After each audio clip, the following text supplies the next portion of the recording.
mo ako, okay lang. Okay na ako na tayo. Nakikita mo ako, walang problema. Papaliwanag ko sa'yo. Sige, sir. Ganito. Unang-una, naka-uniforme ka. Pag pinagbigyan kita, siyempre anong sasabihin ng taong bayan, di ba? Dapat tayo mismo, tayo yung nagpapatupad. Ano kasi ako, ano kami lang. Tigilan na natin yung mga ganong are-areglo. Hindi, wala akong pang-aral dito. Ay kaya nga eh, anong tawag mo sa gusto mo ibaba ko sa malayo? Inaareglo mo.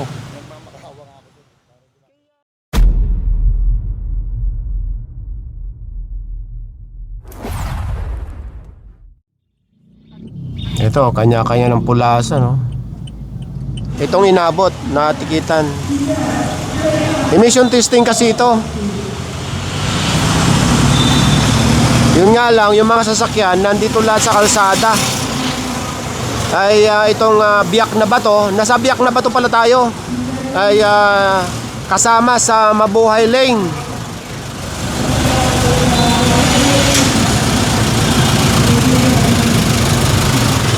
Yung ibang team, kumaliwa doon sa may Maria Clara. Ito namang ibang team, ito, mayroon ding ano dito nahatak na sasakyan. Ganito ring klase. Hindi ko lang alam kung ito yun. Ayon sa enforcer, ito rin yung nahatak dati. Okay, binigay na yung notice. Hahatak na yan. Okay, tara. Malapit na tayo sa Lacson. Sa oras na ito maluwag ang kalsada. Wala masyadong naka-illegal parking. Magmula sa Dapitan, kumanan dito sa Lacson. Kalalampas lang natin ng Dimasalang Road. So itong tricycle na ito, natikitan. Yun nga lang, may kumukuha. Pero walang lisensya itong kukuha ng tricycle. Dapat ang gagalaw nitong tricycle may lisensya. So matitikitan dito dahil walang lisensya si Kuya, yung plaka ang matitikitan. Pati ito, may lisensya na may yata si Kuya. May reklamo itong mga tricycle na. Ayon sa enforcer ng MMDA, ito pala ay kasama sa mga reklamo. Itong mga tricycle na ito na nakaharang sa kalsada. Ngayon kung mayroon kayo napapansin ng mga sasakyan na nakausli yung hulihan, katulad ng mga natitikitan na nakaharang sa bangketa, so hindi yan bangketa. Ang bangketa nandito sa loob, yung pinakadaanan ng tao. So ayan, magmula ng Lacson, dumiretso ng Tayuman at kumaliwa dito sa Dagupan. Maraming matitikitan dito sa kabila ng mga merong ginagawang mga kalsada. Yun nga lang, habang ginagawa yung kalsada, ginagawa namang parkingan na sanhi na nakakabala daw ng trabaho dahil may mga nakapark na sasakyan. So ito yung mga nirereklamo dito ayon sa MMDA. Barangay, ano ba ito? Barangay 53.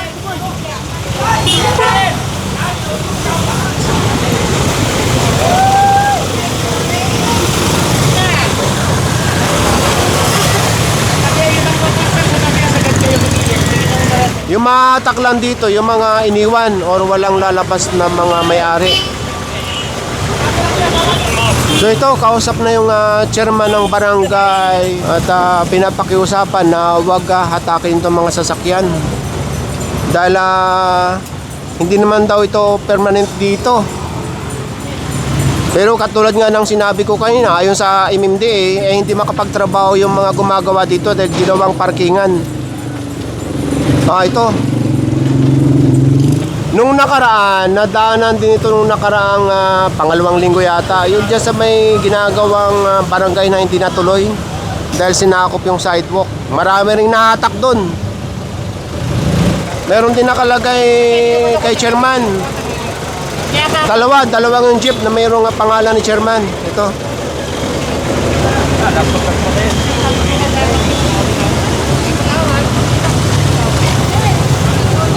Ito nadaanan nating jeep, hinahatak na. Tingnan din natin kung may pangalan ni chairman.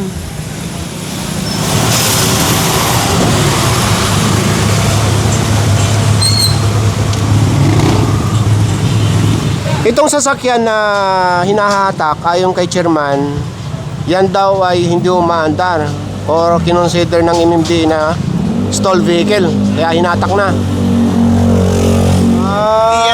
Hindi yan ang chairman dito. Ako chairman dito. Yun pala yun. Maraming salamat chairman sa clarification. Sa inyo ha. Pasensya na kayo. Hindi pala si chairman. Chairman pala ito ng asosasyon nila. Pasensya na po kayo chairman. At least kayo nag-clarify ha. Hindi umaandar. So yun mga kabayan, yun lang nahatak yung stalled vehicle dahil andito naman si chairman, hindi naman umabot sa 5 minutong konsiderasyon. Dito na sila, kaya ticket na lang ito. So tatanggalin lang ito after matikitan. Kaya maglabas. May naraw ang battery nito. Tutulak na lang nila. Chairman, saan ilalagay ang jeep nyo? Sa loob ko. Sa luban na lang. Hindi, may garahe naman talaga siya doon.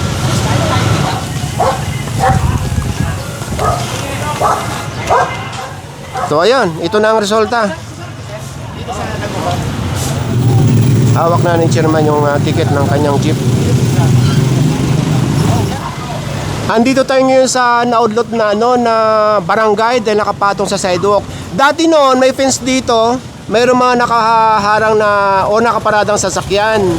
Ngayon wala na. May fence pa rin pero ito na lang mga excess materials dahil ginagawa na yata itong barangay. Mga bagsak na debris kasi. May bagsak. Yung kasi yung pinatapos. Okay. So, at least wala na tayong nakita or hindi na pinaparkingan. Sunod tayo sir. Okay. Salamat po ha. Maraming salamat po. So, ayan si chairman na nakakasakop nitong lugar na ito.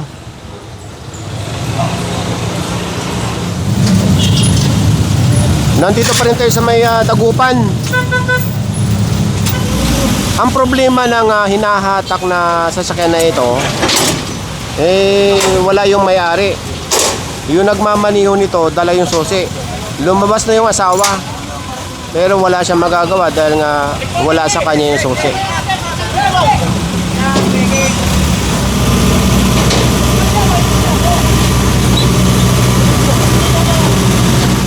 From Dagupan, nandito tayo ngayon sa may Moriones. Nandito na si Sir Gab dito sa Moriones. Ayan. Kanto eh. Hindi ba?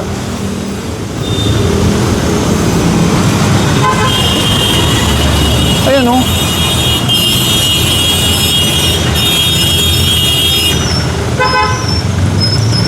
Kuya, pwede po bang paalis? Bawal po kasi, nasa kanto po kayo. Hindi, buo yan, sidewalk.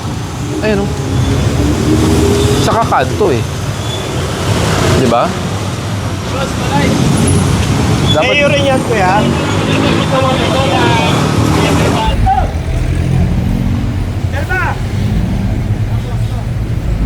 Mahahatak na rin pala itong dalawa.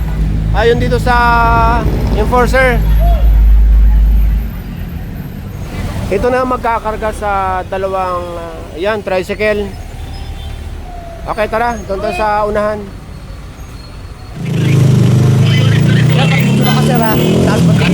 tapos patiket ka. Kasi nutshell. Bakit ka naka-nutshell? Dapat picture ako ha. Oo, pero Okay, teka, nakikita, sir. pero teka muna. Wala ka bang helmet talaga? Sir eh. Bakit wala? Hindi na ako nag-deliver dito sir sa Jollibee. Paano ka nagmomotor? Yung pamakin ko nag-deliver sir. May sakit. Hindi, ikaw. Paano ka nagmomotor? Hindi ako kumotor sir, ngayon lang. Yun lang. Bakit? Hindi, may taga-deliver ako sir. May sakit lang. Kaya, picture ako ha. Nagkakabahan kita sir eh. Kahit mahuli ako, okay lang. Kahit mahuli sir, okay lang. Baka picture lang. Uy, camera ko. Okay na. Ano ba yan? Ulam sir. Food delivery ba kayo? Okay sir, thank you. Never ka ba nagmotor? O nagmomotor ka? Sasakyan, sir. Sasakyan. Sasakyan, Pero oo. motor, hindi talaga. Dati, ngayon, hindi na. Kahit minsan. Oo, ngayon lang sir. Sa marami sir. Opo. Tabi lang po natin, konti. Ngayon lang sir, ako ulit motor kasi deliver Jollibee sa pamangkin ko. Okay. Wala Tabi akong natin konti. sir. Tabi natin konti ba? Okay. Dalawa kasi violation mo. Sir. Nutshell, saka chinelas. Ang nutshell, unauthorized helmet, 3,000 pesos yon. Yung chinelas, 500 pesos. Mabigat. Di ba? Pero sigurado ako kasi dadating yung oras na no choice ka, kailangan mo magmotor. Tulad ngayon. Oo, sir. Diba? Ayoko magpagtalo kasi alam ko, mali naman ako. Siyempre, ayoko din naman, baka mami, ikikin mo ako, sir eh. Di ako nagbabandali na, pinapalik ko lahat ng Marunong ka ba? Yes, sir. Yun eh. Ilocano. Amok. Basit. Naku po. Doon ako nadali ah. Ano kami sir, taga-Tagudin. Saan yun? Unang bayan ng Ilocos, sir. Yung unang bayan ng Ilocos, Tagudin. Taga-Bukaw kami. So ngayon, ano negosyo nyo? Oo, sir. Pati sa likod, meron din kaming ulam makyan. Mga food tray. Oo, sir. Sa Jollibee deliver. Okay. Pero yun nga, so dadating oras tulad ngayon, kailangan mo magmotor. Yes, sir. Di ba? Wala kang helmet. 3,000 ka ng 3,000 pag naka-nutshell ka. Kung hindi ka naman nag-helmet, 1,500.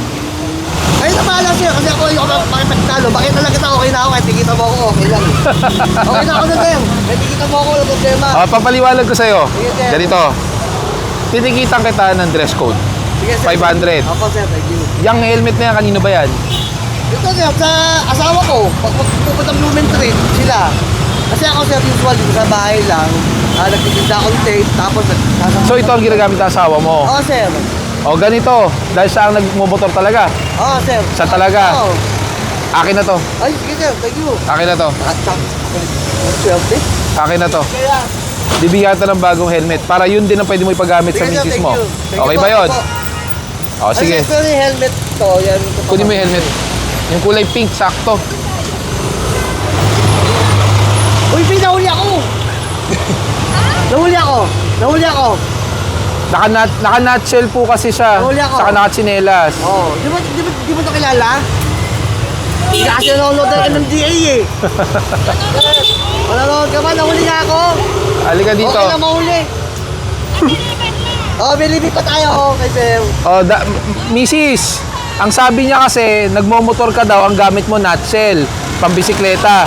Ngayon, kukumpiskahin ko na yung nutshell, pagagamit ko muna sa kanya yung helmet, para sa susunod, pwede niya ipagamit sa'yo dahil siya naman daw hindi nagmomotor. Okay? Oh, yun na. Wala kasi. Swerte. Swerte O huli. to, may extra visor, Thank you, sir. Oh, extra lens. thank you, sir. Ito ang helmet. Ito po ang tamang helmet sa pagmomotor. Hindi po ang Oh, ito yung kulay pink. kulay pink po. Ito yan.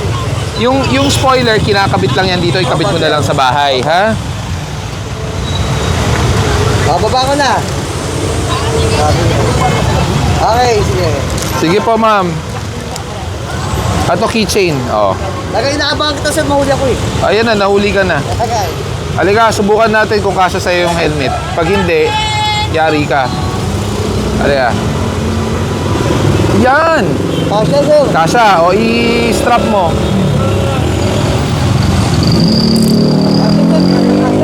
Okay na. Okay na, sir. Thank you. Oh. Ngayon, pag hindi ka magmomotor, paggamit mo kay misis para Yes, hindi sir. siya naka-nutshell. Yes, sir. Thank Okay you. sa'yo yun? Okay, sir. O sige, pakikuha na lang po yung ticket mo sa lisensya Okay, pagtapos. sir. Okay? Sir. Ako naman masalo sa gabi. Tapos na namin magayuda kasi sa mga jeep ni driver. Alin po ba? Yung nakasampas eh. Akala ko sa mamaya eh. Binila ko ng ilaw eh. Hindi yan natin mabababayan. Hindi natin mabababayan. Kinita ko lang ako sir. Kapatid. Kung nakasampa na yan, wala na. Pakicheck na sa enforcer. Nakasampa na ba yung tricycle sa tow truck? Ay, nakasampa na eh. Nakasampa na? Sinampan na po. Nakasampa na. Hindi natin pwede ibaba yan. Diba? Kapatid ko lang sir. Ano ka ba? NGBB mo Joseph. Sa kapilang po regulation. Huwag natin gagamitin yung reliyon natin para lang sa isang pagkakamali. Kapatid ko lang po. Pinamawa. Alam mo ang protocol natin pag na-tow. Ano po ang protocol pag na-tow na? Yun nga po, gusto ko lang malaman kung alam nyo po yung patakaran pag na-tow na ang isang illegal parking. Ano po patakaran natin? Hindi na? Yung po yung sir. Kakapatid yung black. hindi na pwedeng ibaba pag nakasampa. Tama ba? Ngayon, pinagbibigyan lang natin yan pag hindi pa naisasampa at nakapag-present ka ng lisensya. Ngayon, nakasampa po yan. Hindi kita pa pagbibigyan. Thank you po, sir. Unang-una, naka-uniforme ka. Pag pinagbigyan kita, siyempre, anong sasabihin ng taong bayan, di ba? Dapat tayo mismo, tayo yung nagpapatupad. Ano kasi ako, na ano kami dito sa akin. May tamang paradahan yan. Nagalog Diba? na, ilalabas ko nga, kakalis na. Bakit kasi iniwan nyo sa bangketa?